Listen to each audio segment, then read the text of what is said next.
Budaylia corner, Harad Road. Ngayon, dito sa kinalalagyan ngayon guys, kapag nainip ka at lumabas ka dito sa track light, huli ka. Dahil kanina, pagdaan namin doon sa Udaylia, doon sa may tapat ng kampo ng pulis, merong isang police patrol dito na ikot, nagraradar. Nanguhuli kung ngayon nag-overtake. Ngayon, kapag nainip ka dito sa haba na ng pila ng truck dito sa track light, at pag natsambahan ka, huli ka. Kaya nga, kapag nainip ka, talo ka. Pag nahuli ka, problema mo na yun. Kaya ito guys, inyo tingnan natin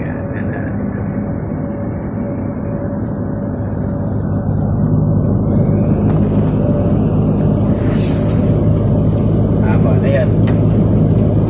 Haba na yan guys. Kaya itong sinusundan ko ay nandiyan pa rin siya. Ayaw mo overtake itong river talaga na ito na yung sinusundan. Yan pa rin yung sinusundan ko kanina. Pumarking na ako kanina dahil uwi muna tayo.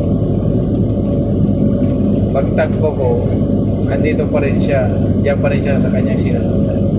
Hindi siya umiiwalay. Dahil nga nandiyan yung gwardiya na paikot-ikot lang.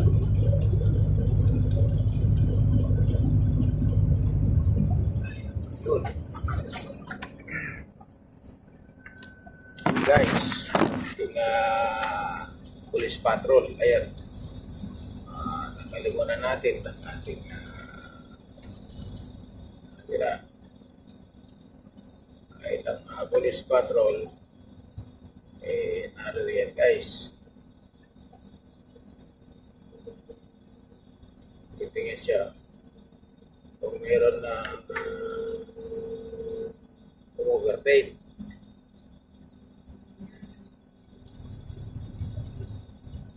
Bigla siyang bikot doon, nasa desierto siya doon sa gilid.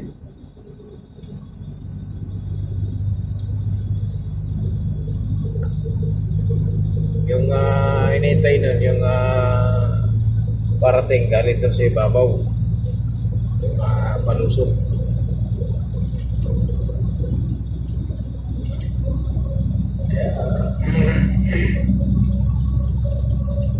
Aanihin mo yung magmadali. Kung ganito ang biyahe mo na pangarga naman na wala namang rally time, di mas maigi na lang na sumunod ka na lang sa batas trapiko para hindi ka magbayad at hindi ka magmulta. Kahit nasabihin na bumaba na yung traffic violation, masakit pa rin sa bulsa sa makaltasan ka sa sweldo mo dahil pinagpagura mo. Kahit masabihin mo kaltasan ka ng 100 real, masama pa rin yun nasa malooban mo kasi nga pinagpagura mo. At isa pa, yung 100 real nasa 1,500 pesos na yun. Aba, marami nang mabibili. Ilang kilong karne na mabibili noon. Sabi mo na, 3 kilo mabibili ng karne. Hindi pala, ang karne ngayon 280. Sabi mo na, 300. Marami, 369. 5 kilo pala yun. Tapos sabihin mo na lang, 3 kilo yung mga rekado niya. Kung baga, makakabili ka na rin ng mga 3 kilo kung karne ng baga. Dami ka lang. Diba? Mas maigi pa rin yung mag-iingat. Mag-iingat sa tingin nila. Ingat is the best. Be careful.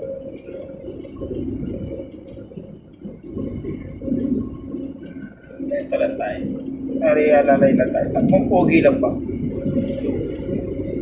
Kahit nausad pa ko, at least makakarating din. Kaysa naman na rabbit. Ang takbo mo parang takbo ng rabbit. Pero meron ka na mga nagtaksa, ay huli ka naman, nagtatax ka, ay wala ka rin ka naman. Wala rin sa isa yung pinagpaguran. Diba?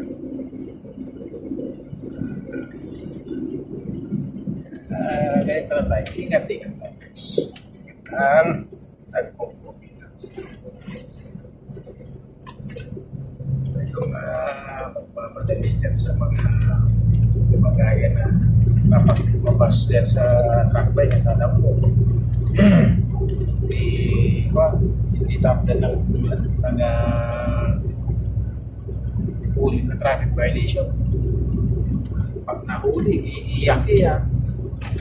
Sabihin, nahuli ako sa ganito. Kinangkapas ko, ganito. Magkapunti. Tala, hindi niya iniingatan ang kanyang pagmamaneho. Hindi rin may iwasan. Natulog kang nakaraan. At mukha ako yung pala yung pulis nasa likod namin. Ano nangyari? Di huli si Bulbul. Huli si Kuya Bustik.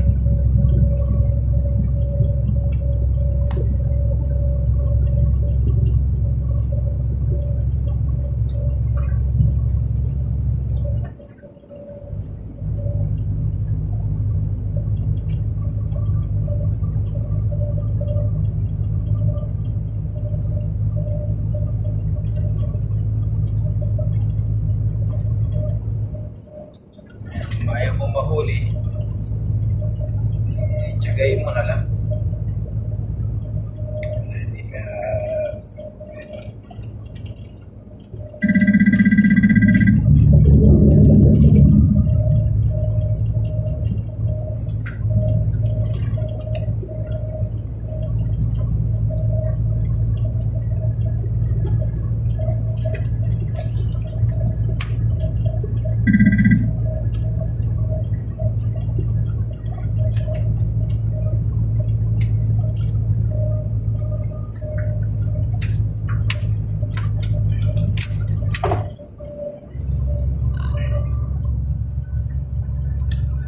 Guys, ang ating view dito sa ating dinadaanan, saan man na sulok ng ganda mga ating daanan ay talaga naman magkabila disyerto. Pero pagdating sa mga city-city, nandoon talaga yung mga maaliwalas na mga tanawin ng mga building, kabayan, establishment, ganyan. Pero pag dito sa labas, yan, disyerto, buhangin, bundok, na walang gubat. Ayan, katulad nito si Almaray, inantok ang driver niyan. Naloobat. Ayan, tulog siya.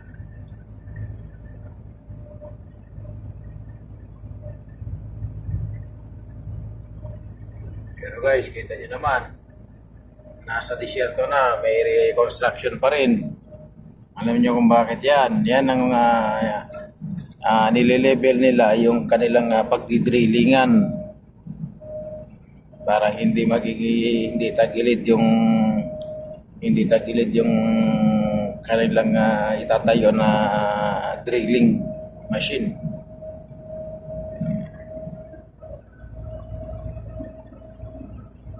Yan lang ang ano lang natin dito guys, tagpupugi lang.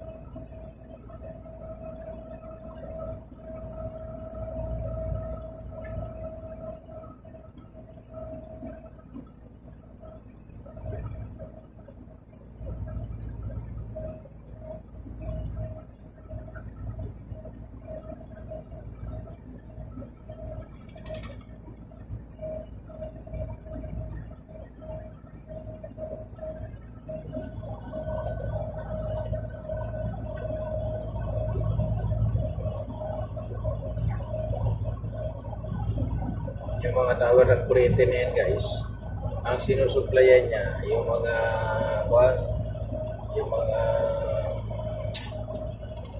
panimsip ng langis dito sa disyerto. Ayan.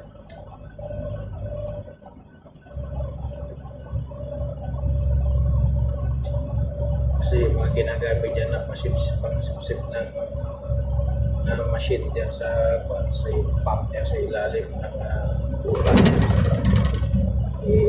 Malaking ano yan, malaking pump yan ng machine. Kaya pag sinipsip niya, putik kasi yan yung langis na yan, putik yan. Pag niluto na yan, pag yung nirefine na yan, kumbaga parang nyog yan Alam mo yung nyog? Ganun. Yung nyog na tuyo na kinukudkod. Pag piniga mo, yun, lumalabas yung ano niya, yung katas niya. Ganun yan, guys. Ganun ang langis. Niluto, nirefine na rin, sa machine, sa refinery, yun. Lalabas yung gasolina. Paglabas ng gasolina, ano na yun, diesel naman. Pagkatapos ng diesel, langis.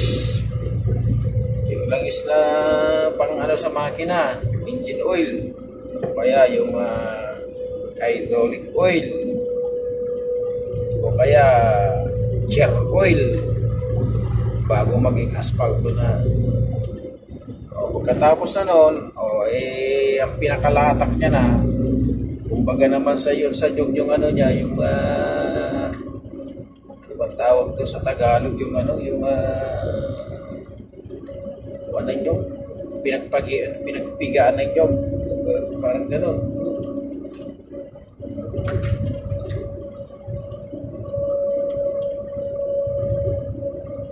Parang ganun lang ng bigis. Ang pinakahuli niya, magiging asfalto. Siguro itim na yun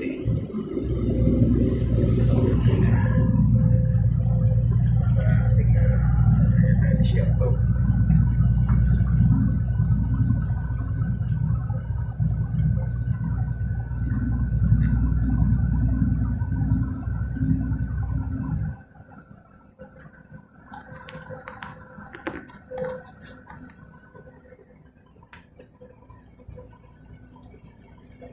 Aray na yun, overlay, container.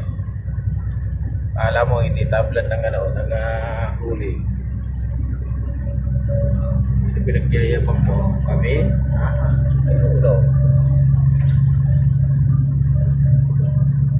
Yayabangan mo kami. Pag hinuhuli ka dyan, iyak-iyak ka dyan. Walang iyakan.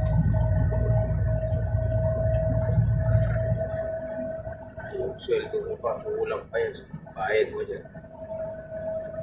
Dapat sa mga ganyan ng mga driver na pa-overtake, biyahe ng CBP. Dahil merong running time yung biyahe na yun.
Yan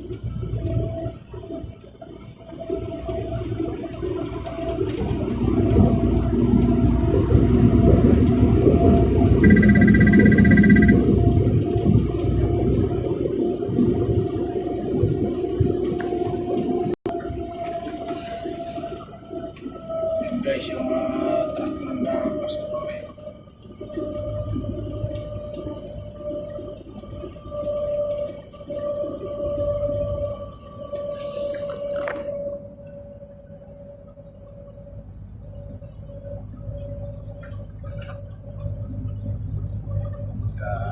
Mainit na rito guys. Mainit na rito sa loob ng ito.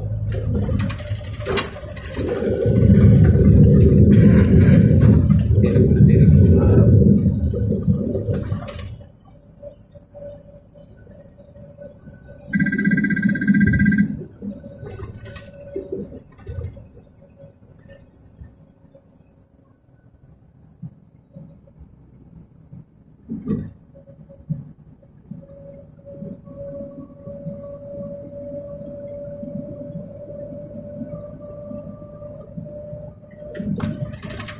Yan, mga tubo na yun, ng mga langis yan.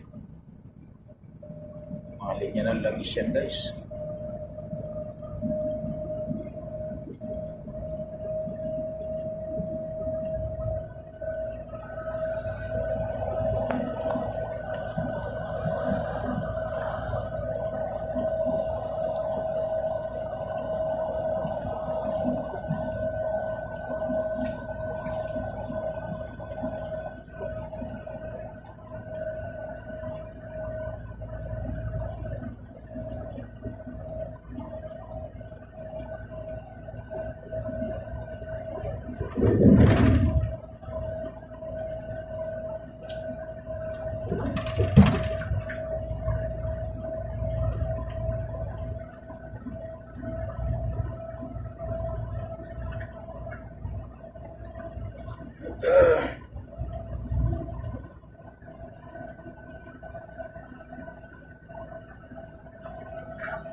Yan, dati may tindahan dyan, may bakala dyan.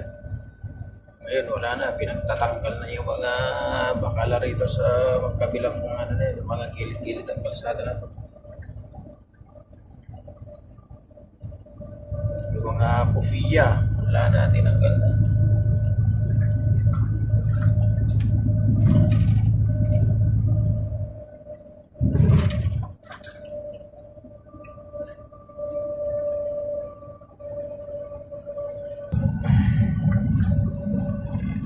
Guys, yung view rito ng mga disyerto. Dati ang pinapanood ko lang sa TV, ngayon natutunan ko na itong disyerto. Sabi nila dati, lagi kinagawa sa mga kwento, sa Saudi, disyerto. Tayo hindi pa tayo naniniwala noon.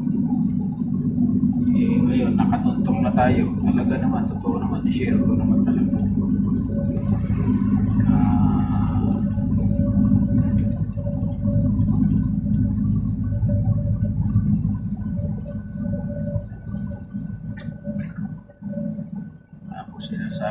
malayo daan, maluwag.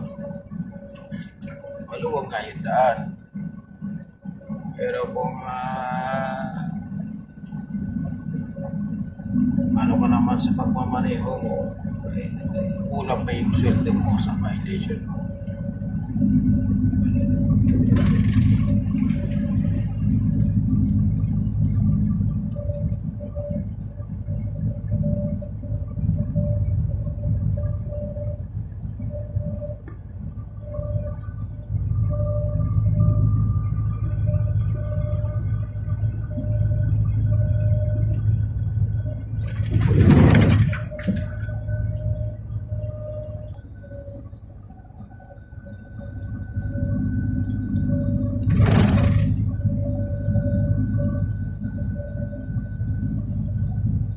Ayan yung pusod ng langis yan, guys.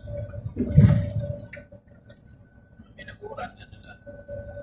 Pag ganyan binakuran nila, ibig sabihin, mina ng langis yan. Yun ang drilling. Yan yung nagdi-drilling na bumubutas sa ilalim ng lupa.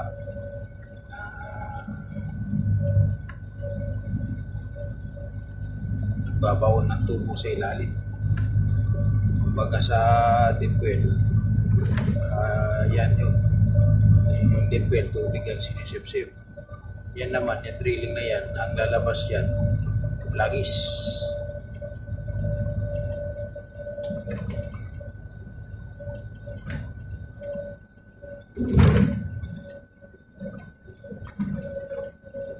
Yung drilling.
Guys, maraming salamat sa inyong panonood sa aking upload na video.